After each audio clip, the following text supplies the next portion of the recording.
और political science के भी वीडियो बहुत ज़्यादा अपलोड होंगे। आइए शुरू करते हैं आपका वीडियो। MJP रुड़लखंड यूनिवर्सिटी व अदर यूनिवर्सिटी सभी के लिए वीडियो बंट रहेगा।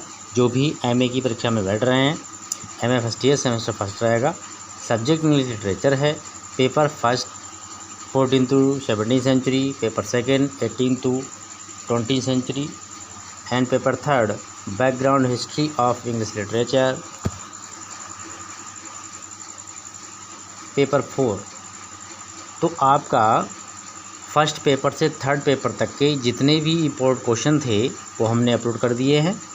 आज बारी है पेपर 4 की, इंडियन इंग्लिश लिटरेचर की। ठीक है, तो इसमें जितने भी इम्पोर्टेंट क्वेश्चन हैं आज की वीडियो में कंप्लीट करेंगे हम।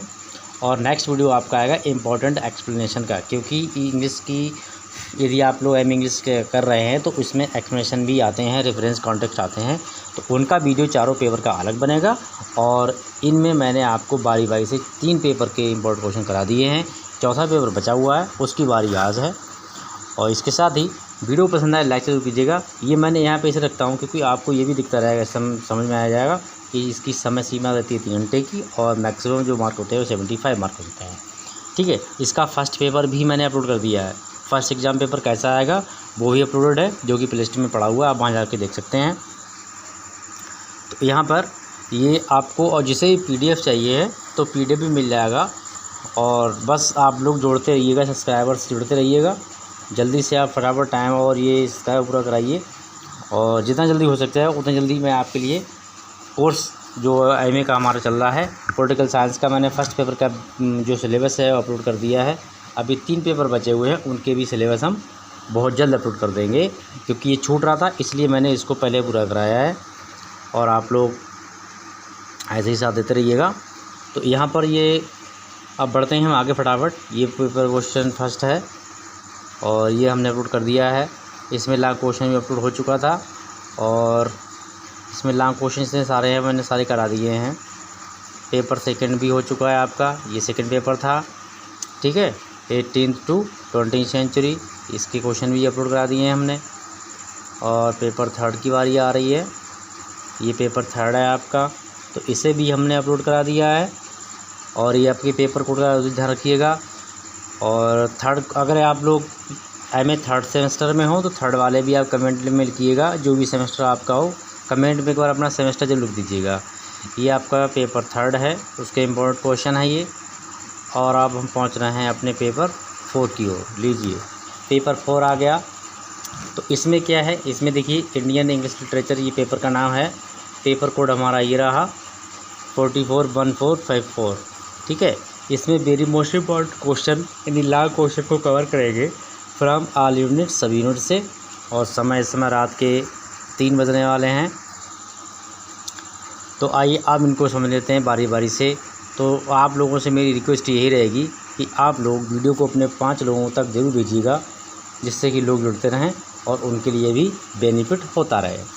तो चलिए स्टार्ट करते हैं। पहला क्वेश्चन आपका, इसमें जितनी यूनिट हमारी हैं उन सभी यूनिट से क्वेश्चन हमने लिए सेलेक्ट किए हैं, कोई भी यूनिट छूटी हुई नहीं है। ठीक है, तो यहाँ पर फटाफट पहला क्वेश्चन है, discuss post modern element in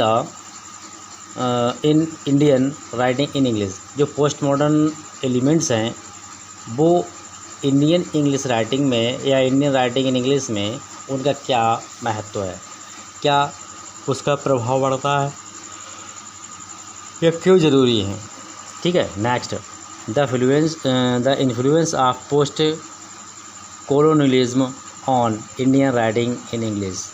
इनकी पोस्ट ऑफ कोलोनियलिज्म का क्या है, इंडियन राइटिंग इन इंग्लिश में क्या प्रभाव पड़ता है, क्या प्रभाव पड़ता है। ठीक है, नेक्स्ट क्वेश्चन है आपका, explain the experimental story in Indian writing in English. और जो एक्सपेरिमेंटल जो पोएट्री होती है उसका इंडियन राइटिंग इन इंग्लिश पर क्या प्रभाव पड़ता है, क्या प्रैक्टिकल होता है, तो या फिर कह सकते हैं क्या अभ्यास होता है, तो वो आप एक्सप्लेन कीजिए। अगला question, right a note on Dalit voice in Indian writing in English. यानी कि जो राइट नोट लिखिएगा अपनी तरफ से अपने शब्दों में, किस पर, दलित वॉइस। ये एक आर्टिकल है इन इंडियन राइटिंग इंग्लिश, इसमें लिखिए, आप लिखना होगा आपको। चलिए अगला क्वेश्चन देख लेते हैं फटाफट। अगला क्वेश्चन आपका है Meenakshi Mukherjee Nations novel and language, ठीक है, इनके बारे में बताना है। ये इनका आर्टिकल है, मतलब इनका ऐसे है, स्टोरी है, ये नॉवेल है। Explain the nation related to culture nationalism and human values presented in Jawaharlal Nehru's autobiography. यानी जो जवाहरलाल की ऑटोबायोग्राफी है उसमें कल्चर और राष्ट्रीयता और मानव की वैल्यू जो प्रेजेंटेड की गई है वो क्या है, उसकी व्याख्या कीजिए। ठीक है, चलिए आगे बढ़ते हैं। क्वेश्चन नंबर 35 है write an analysis of A K. Ramanujan's poem love poem for a wife, यानी पत्नी के लिए एक प्यारी सी कविता। तो इसका आपको एनालिसिस करना है। तो क्वेश्चन के आंसर तो आपको मिल ही जाएंगे, ये पेपर छूट रहा था तो इसीलिए हमने कहा पहले इसका कवर कर लें तो वो इम्पोर्टेंट क्वेश्चन सारे कवर हो जाएंगे। यदि आपके पास स्टडी मटेरियल अवेलेबल है तो भी कमेंट कीजिएगा, है अगर नहीं है तो भी कमेंट कीजिएगा, कमेंट जरूर करना है आपके लिए। ठीक है, नेक्स्ट क्वेश्चन है हमारा 36 है कि narrates the R Parthasarathy as a modern poet. जो पार्थसारथी हैं वो एक मॉडर्न पोइट हैं, वर्तमान कवि हैं या आधुनिक कवि हैं, आधुनिक भारतीय कवि हैं, तो उनके बारे में आपको बताना है।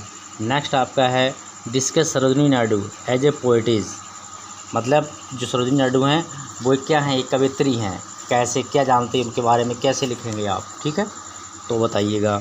अगला क्वेश्चन आपका है write a short note Sarojini Naidu justify she is known as a nightingale of India. जो सरोजिनी नायडू हैं उनके बारे में आपको एक नोट लिखना है, जस्टिफाई करना है, संतुष्ट करना है, एनालाइज करना है कि सरोजिनी नायडू के लिए क्या कहा जाता है, भारत की नाइटिंगेल क्यों कहा जाता है, भारत की बुलबुल क्यों कहा जाता है, तो उसके बारे में आपको लिखना है। ठीक है, और आगे बढ़ते हैं फटाफट।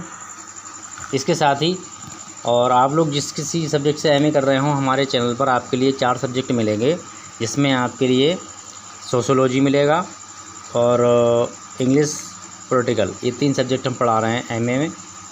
और यदि आप लोगों में से कोई अगर बीए कर रहा है, ग्रेजुएशन कर रहा है, तो उसके लिए BA study all subject channel है, उसे आप सब्सक्राइब कीजिएगा। ठीक है, तो दोनों चीज़ें, दोनों चैनल जो आपकी स्ट्रीम है, दोनों के लिए आपको हम सारे प्रोवाइड कराएंगे स्टडी मटेरियल। तो क्वेश्चन नंबर 39 है Sarojini Naidu lyrical element in the poetry, यानी कि जो सरोजिनी नायडू हैं उनकी पोइट्री में लिरिकल एलिमेंट क्या होता है, उसकी आपको चर्चा करनी है, बताना है। नेक्स्ट आपका दिया हुआ है 43 write an essay on Sarojini Naidu as a singer, यानी आपको सरोजिनी नायडू के बेस पर, उनके कैरेक्टर के बेस पर एक ऐसे लिखना है, बताना है कि सरोजिनी नायडू ये गीतकार भी थी। ठीक है, सॉरी गायक भी थी, गायिका भी थी। सिंगर मीन्स गायिका होता है और गीतकार होता है लिरिक्स।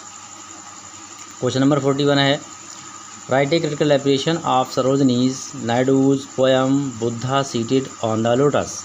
जो सरोजिनी नायडू की जो पोएम है, ठीक है, Buddha ji seated on the lotus, इसका आपको क्रिटिकल एप्रिसिएशन लिखना है। कैसे लिखेंगे, ये सारी चीज़ें आपको उस चैनल पर मिलेंगी। और बस यही रिक्वेस्ट है कि आप फटाफट अपने दोस्तों से जुड़ते रहिएगा, आप भी जुड़िए, दोस्तों जुड़िएगा, क्योंकि यहाँ पर आपको एमए इंग्लिश का, पॉलिटिकल साइंस का कंप्लीट सिलेबस मिलेगा। ठीक है, और अपने 5 दोस्तों को तो ज़रूर भेजिएगा। अगला क्वेश्चन है आपका 42 poetry is mirror to Indian life customs and traditions discuss. जो कविता है वो एक दर्पण होता है, किसका, भारतीय जीवन का, जातियों का एंड परंपराओं का। ठीक है, व्याख्या कीजिए। अगला क्वेश्चन है 43 write a note on Shiv K Kumar as a post colonial poet. Rajkumar जो हैं, शिव कुमार जो हैं, वो as a post colonial poet हैं, उनके बारे में आपको बताना है। अगला क्वेश्चन आपका है 44 what do you know about Shiv Kumar as a poet. आप क्या जानते हैं कि शिव कुमार एक कवि हैं। ठीक है, प्रत्येक जो पोएट है वो अपने अपने स्टाइल का कवि है, तो इसीलिए किसी को हम कहते हैं रोमांटिक पोएट कहते हैं, किसी को मॉडर्न पोएट कहते हैं। तो ये चीज़ें समझना बहुत ज़रूरी होती हैं। क्वेश्चन नंबर 45 है, write a critical appreciation of the poem Indian women. जो इंडियन वुमेन पोएम है एस.के. सुकुमार की है, तो उसके बारे में आपको लिखना है, आलोचनात्मक परीक्षण करना है, क्या ठीक है। अगला क्वेश्चन है 46 में पूछ रहा है, discuss the theme of oral tradition writing and political Raja Rao Kanthapura. एक राजा राव कवि हैं, उनकी पोएम है कांथपुरा। तो कांथपुरा के बारे में आपको oral traditions writing and political राजनीतिक के आधार पर उसको डिटेल से स्टडी करनी है या डिटेल में समझाना है। चलिए अगला क्वेश्चन आपका है, write a description of the character in Raja Rao Kanthapura. Raja Rao जो कांथपुरा है, राजा राव की पोएम है, तो उसके बारे में आपको कैरेक्टर का डिस्क्रिप्शन लिखना है, वो समझाना है, ठीक है। क्वेश्चन नंबर 48 आ गया। इसमें दिया हुआ है, discuss the plot of Shashi Deshpande that long silence. जो शशि देशपांडे का जो एक पोएम है दैट लॉन्ग साइलेंस, ठीक है। तो इसके बारे में आपको प्लॉट समझाना है कि इसका प्लॉट का किस तरीके से क्रिएशन किया गया है। चलिए क्वेश्चन नंबर आपका आ गया है 49 में पूछ रहा है कि what is the character sketch of Jaya in the story that long silence.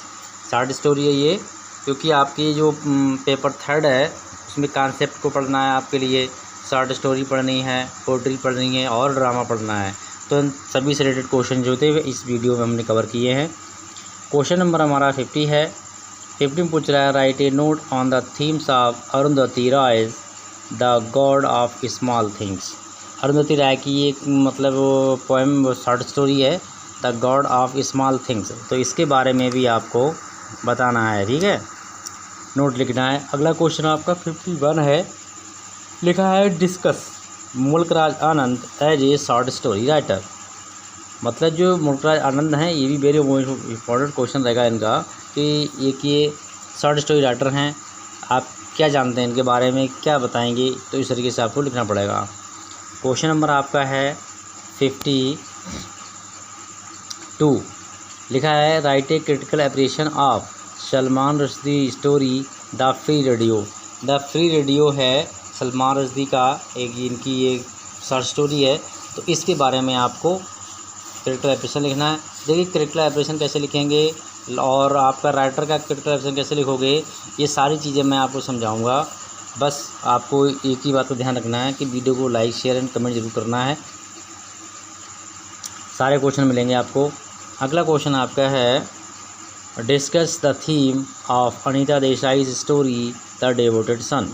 The devoted son एक कहानी है, अनीता देसाई की शॉर्ट स्टोरी है, इसके बारे में आपको बताना है, ठीक है। अगला क्वेश्चन आपका है क्वेश्चन नंबर 54,